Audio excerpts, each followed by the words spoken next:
My mom chose my toxic stepsister over me and kicked me out.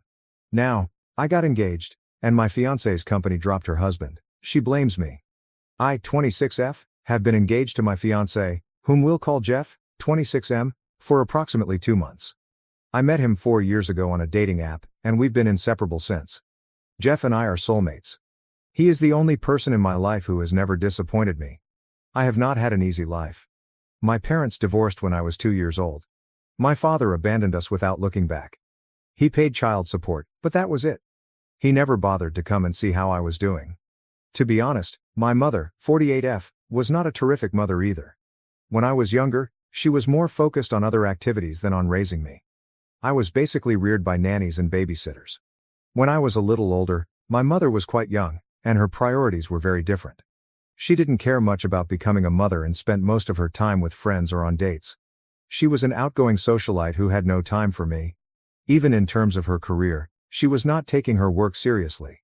She was a freelance artist who made good money every month, but she didn't have to worry about me since she had child support checks coming in to cover everything. I hate to say it, but if it hadn't been for the child support, I'm very sure she would have kicked me out a long time ago. She was never very devoted to me, and I suspected she was waiting for me to mature so I could leave her alone. Then, when I was around 13, she began seeing my stepfather. My stepfather, Matt, 50 million, has a daughter around my age. We'll call my stepsister Jess. When they initially started dating and my mother brought his family home to introduce us, she advised me to be on my best behavior since this was very important to her. Now, Mom had brought home boyfriends dozens of times before, but she had never been concerned about how I behaved. She would generally just tell me that she had guests coming over, and I would use that as a cue to go into my room and stay until they went. But this time, I had the impression she was serious about the person, otherwise, she would not have been concerned about my actions. To put it another way, if she wasn't serious about Matt, she wouldn't have worried about my presence in the house at all. The first time I met him and his daughter, they were relatively kind to me, and it was a pleasant introduction. I had no idea what was going to happen to me following that initial meeting. Soon after, he began to visit more frequently, and it seemed as if they had almost moved in together. I didn't mind it. It wasn't bothering me in any way, so I had no need to worry about them as long as they allowed me to go on with my life. It remained that way for a long time. They were practically living together, and Jess would occasionally visit as well. Her mother was still a part of her life, therefore she spent half of each month at her mother's house. Initially, people were either polite to me or ignored me. I was fine with that because I didn't really care for any of them. I didn't really care about my mother, so it was tough for me to care about anyone related to her. All I wanted was my own peace and quiet, which I enjoyed for a while. But then they decided to make it a permanent relationship and move in together. Now, I wouldn't have cared, but my mother informed me that now that they were moving in together, I would have to start sharing my room with my stepsister. I refused to do that because it was my room. It had been my room my entire life, and it was the one thing that gave me calm. In that house, I had my own private area. I was not going to give up my freedom by sharing a room with someone I barely know. When I told my mother that I was not going to share my room, we had a heated quarrel. She threatened to kick me out of the house if I did not do what she asked. I was 14 years old at the time, and despite my youth, I was aware of the law. I felt compelled to since my mother was the type of person you couldn't truly trust. It's also plain basic logic, and I knew mother couldn't send me out until I was an adult, or she'd face legal consequences. So I informed her that I knew she couldn't do it and that she was faking. She was frustrated, but she had to let me have my room and chose to convert the basement into Jess's room. It wasn't a very horrible place to be. It wasn't as nice as my room, but my mother worked hard to make it more appealing and livable. By the time she was finished, it looked as good as any other room in the home, so I had no idea what the big issue was. But for some reason, that's when Jess started disliking me. It could have had something to do with the fact that on the day she moved in with us, my mother gave them a house tour and made it clear to everyone that Jess had to live in the basement since I wasn't ready to share my room. I didn't understand why she would make such an announcement, and I still can't think of a rationale. Perhaps she intended to make me feel bad by stating it in front of Jess, but all it did was make me feel strange and uncomfortable. It made me feel embarrassed for her, but I didn't feel bad about putting my foot down. Or perhaps she simply enjoyed drama and wanted Jess to know that I had refused to share my room with her, which would undoubtedly lead to difficulties between us. Jess did not appear to be the type of girl who would tolerate something like this. My mother was correct. Jessica refused to let it go. After that day, she began treating me as an adversary. She would still spend half of the month with her mother, but the days she would be living with us were excruciatingly difficult for me. She was a threat to society, and she had a personal vendetta against me. She was frequently nasty to me and made horrible statements about me right in front of my face. To give you an example of what she would say, she once told me that the reason my father left my mother was most likely because of me. Then she laughed, as if it were hilarious. She would make fun of my appearance because I was slightly fat at the time. She used to make fun of me at school for no apparent reason. Jess had a huge clique of mean females at school, and she would never miss a chance to bully me with her friends. Earlier, she and her pals would simply ignore me, which I loved. She and I were never friends, but that was vastly preferable to being her enemy. The saddest aspect was that I had done nothing to her. She was simply offended that I did not want to share my room with her. It was a ridiculous cause to hate me so much and try to ruin my life. My room was my safe area, and with a mother like mine, I don't think anyone can blame me for wanting my own space. Besides, if any of them had ever made an effort to get to know me, I could have shared my room with her. But she was a stranger to me, and I didn't feel comfortable giving up my independence for her. I never complained to my mother or Matt because they were aware of the situation and it was meaningless to do so. They didn't care. I might be bullied my entire life, and they would still turn a blind eye since I was not important to them. So I had to put up with it and let her trample all over me. I would fight back periodically, but I quickly realized that it only escalated the conflict. Our parents would intervene, and I would be grounded because they despised me. She would constantly cry a little to get out of trouble. But I couldn't cry on command like her, and I wasn't as manipulative. So I'd be the one who was punished for my poor behavior and advised to start treating Jess like a sister, while she got away with it and I had to face the consequences. It was a miserable place to grow up, and I despised my existence.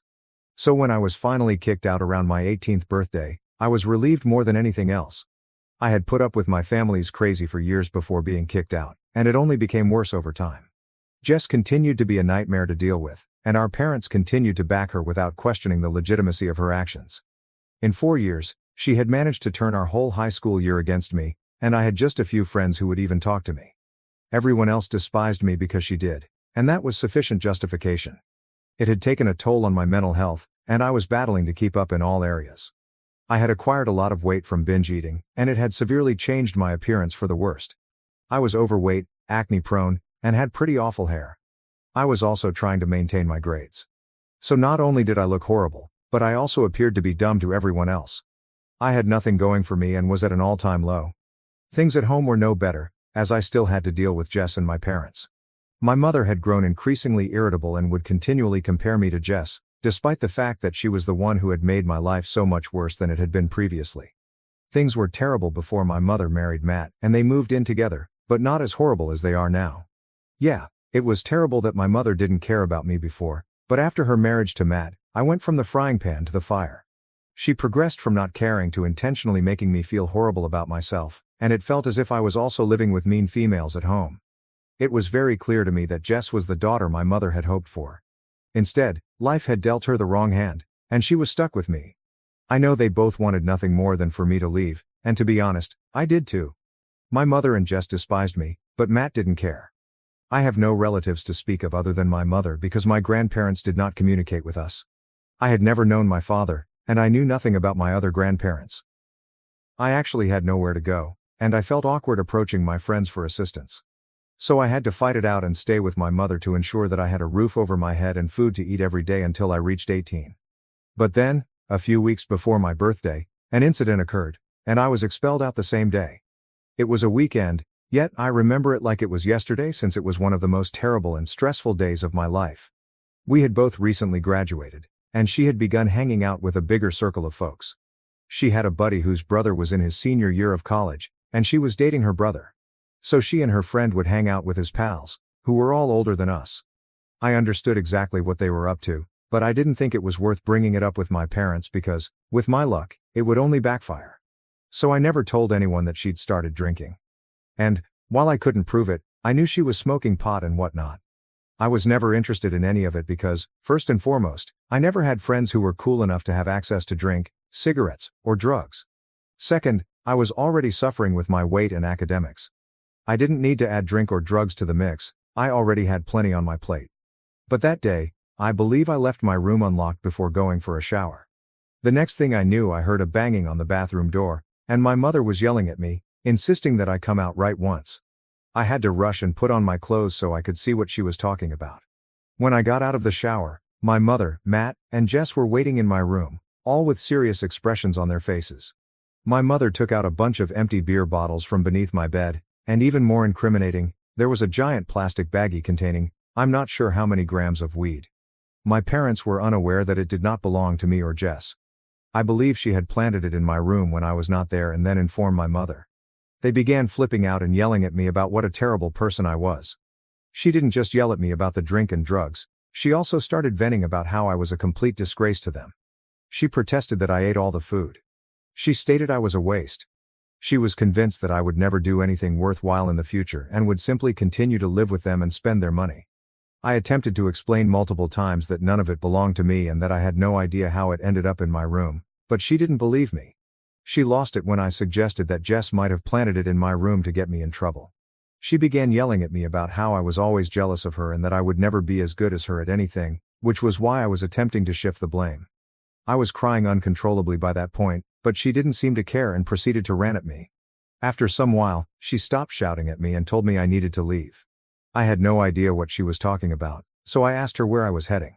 She told me she didn't care where I went, she just wanted me out of the house because she was tired of dealing with me. When I refused to go, she threatened to call the cops on me. She added that because I was almost 18, they would treat the drug allegations very seriously. She informed me she did not want an addict living with her and consuming all of her money and resources. I had to watch out for myself now since she was tired of pretending to be a happy family with someone who deserved nothing. I was pleading with her not to force me out because, while I wanted to leave, I knew I had nowhere to go and didn't have enough money on my own. But my mother didn't care. She informed me that if I didn't leave within that day, she would phone the police and report me herself. I was surprised that she could be so cruel, and even more so that neither Matt nor Jess complained about it. They were literally going about their day as if nothing was happening. After a lot of crying and begging, I finally started packing my belongings. I would gladly choose to live on the streets over being arrested for drug possession. I finished packing by the evening, and as I left the house, no one said goodbye, and I never looked back. I went to the park and sat on a seat for a few hours, but it got pretty cold. So I decided to go over to a friend's apartment and spend the night there, hoping they would let me. I went to my best friend Amy's house and asked if I could stay with her for a few days. She already knew how my parents were, so I didn't need to explain much to her. When I told her about what had happened that day, she was horrified. She said her parents could help me if I allowed them. I'd always urged her not to tell anyone about how my parents treated me, including her parents, because I wasn't sure if anyone would believe me. I guess I felt awkward revealing these sensitive information about my life with others. But that day, she compelled me to inform her parents, who were as appalled as Amy was. They called my mother and attempted to speak with her, but it didn't help, and she was quite unpleasant to them. So they recognized that talking to her would not make things any better. Then they did something for which I am grateful beyond words. They promised me I could stay with them for as long as I needed to and that they would assist me. They were wealthy, so money was not an issue, and Amy adored me, so she was willing to share a room with me. I spent the following few years living with them and attending community college, which was the only place I could get accepted due to my poor grades. I began working and accumulating money to buy my own place, but Amy's parents made sure I never felt pressured to leave their home and made me as comfortable as they could. Then, roughly 3 years ago, I finally acquired enough money to move out. I was proud of myself, and I was also grateful to Amy and her parents. I honestly could not have done it without them. Even on the day I moved out, they were the ones who helped me settle into my new home and informed me that I was welcome to return whenever I wanted to visit or even live with them. That was the turning point in my life.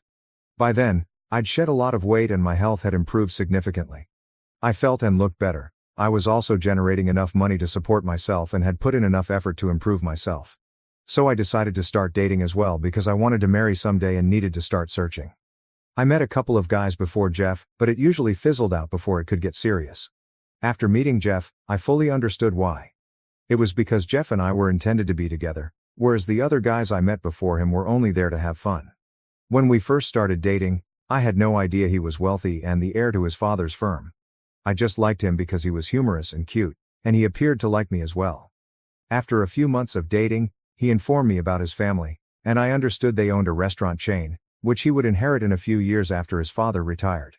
Many people may believe that learning how wealthy he was changed things for me, but I simply regarded him as the same person I had known before. That information made no difference to me. I still loved him as much as I did before. We moved in together after approximately a year of dating, and he had introduced me to his family a few months earlier. Everyone in his family liked me, and we got along great. Everything was absolutely perfect. So, when he recently asked if I wanted to marry him, I knew the answer right away. We've been engaged for 2 months now, and things are going great. But then, around 2 weeks ago, I got an email from Jess. We haven't spoken in almost 8 years, and I haven't heard from my family since I was kicked out. I had no idea why she would contact me now, especially to make amends. I believe enough time has passed, and neither of us cares enough to try to mend the problem anymore. So when I received that email and understood she was reaching out to me to apologize for all that had happened in the past and admit that she had been a complete nightmare, I was perplexed. She admitted to placing stuff in my room to get me tossed out since she disliked me for no reason. I had no understanding why she was revealing all of that so many years later, and I sensed something was wrong with the situation. The timing was further suspect because I had recently gotten engaged, and I knew she must have known about it. I had mentioned it on social media, and we attended the same high school, so someone must have told her about it. Everything felt odd, so I started to investigate. As a result, I discovered that the man Jess was married to also owned the company that supplied plastic containers and other items for takeaway orders to Jeff's restaurants. It was easy for me. All I had to do was create a phony profile and stalk her. From there, I went to her husband's profile, where he disclosed everything about his work in his bio, so it was a simple process. I already knew a lot about Jeff's business because we had planned to run it together after his father retired, so I was already learning the ropes. When I realized this was the individual he was dealing with, I immediately alerted Jeff.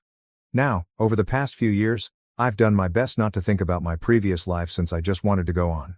So I didn't follow anyone from my family online, and I told my friends not to tell me anything about them. I had no idea Jess was already married and had been for a few years. But when I discovered that her husband was actually interacting with us, Jeff and I decided to cancel our arrangement. It was already costing us a lot of money, and I don't think I'd ever do business with that woman again. Jeff also informed me that the quality of the things delivered by her husband had reduced significantly since the beginning. They were considering dropping him as a supplier anyhow and were in talks with another guy who offered lower prices and better products. So, last week, a few days after I received Jess's email, Jeff decided to meet with her husband and cancel their contract. But, for some reason, Jess believes I did this on purpose to get her back, and she has been accusing me of it in her emails and social media posts. We haven't spoken in about a decade, but she still believes I am carrying a grudge against her. Which I may be, but that is not the true reason her husband lost our contract. She posted a few days ago that many of her clients had already dropped them, and this was the final straw. But she maintains that I did it out of spite, and that this was really unprofessional of us. She tagged our Facebook page in her post, and things have gotten pretty ugly. I feel awful for her because, according to her message, she and her husband have been losing business left and right. Okay, I'll admit that some of this was personal, but much of it was business as well.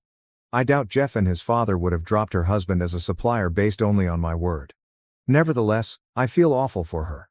I'm not sure if I should have made my fiancé quit working with my estranged stepsister's husband. Update 1.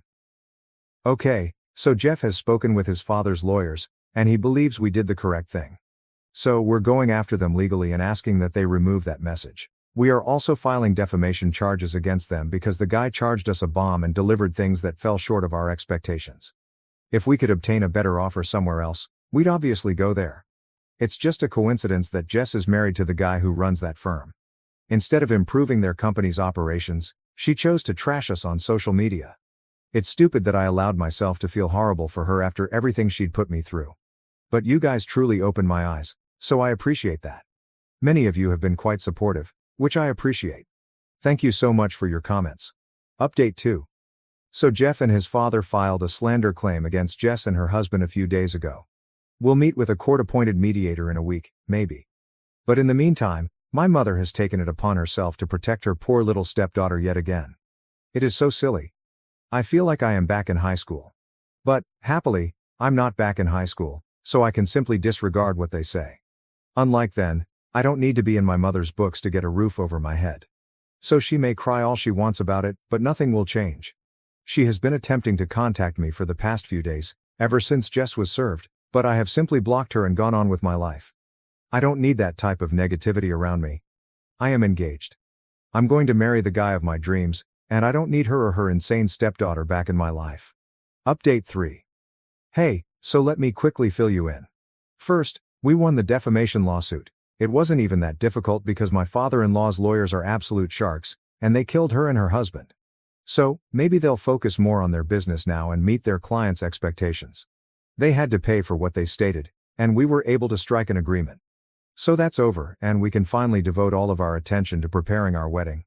It's quite thrilling, and I can't wait to get married to Jeff. As previously stated, he is my soulmate, and I have waited a long time to find someone like him. Now that I have him, I will never let go. Thank you for watching. If you haven't subscribed yet, please do so and hit the notification bell to stay updated with more shocking real-life stories happening around you.